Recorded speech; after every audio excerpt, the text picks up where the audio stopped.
The history of forced removals in the area has left its mark on the existing community. There is now a much more diverse culture that has developed over time, and the community has lost the sense of belonging. We must give back to the community what they have lost by creating a space where they can connect and feel a sense of community again. Welcome to Le Pont de Culture, the bridge of cultures, located within Brussels at Place Gauguin. Layered is the word that drove our building concept. The contextual background of the site is going to be visible on the surface of the building. Each intersecting shape represents a culture of the area by functioning as layers of coats from a centralized meeting space. The form of the different shapes should look like a blanket onto a centralized space. Materiality represents the skin of a specific culture by drawing inspiration from its construction methods. Keeping the design intent in mind, we chose Dutch and French as the cultures that will inform the different intersecting shapes of our building form.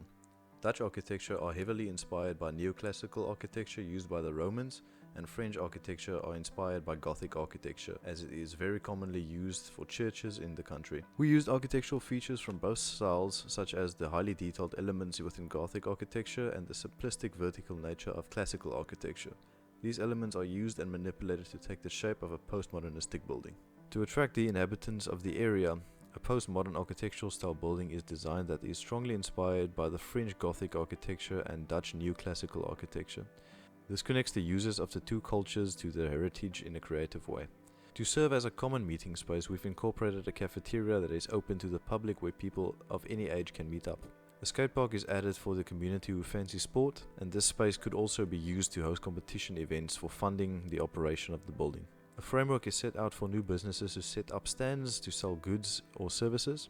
This allows the building to create job opportunities for those who have lost theirs or the ambitious, whilst also creating the vibe of a marketplace that will ensure the building has a lively community. The building will also serve the purpose of teaching and educating with the incorporation of a public library. Locals will have the opportunity to learn more about their own heritage, and tourists will learn more about the area they are visiting to enrich their experience. The library will host frequent speakers to educate those who are interested. Tourists will have the opportunity to stay and connect with the community with the addition of a backpackers hotel. We aim to make this building feel like a home by creating spaces for relaxation, for others to meet new people and connect with familiar faces.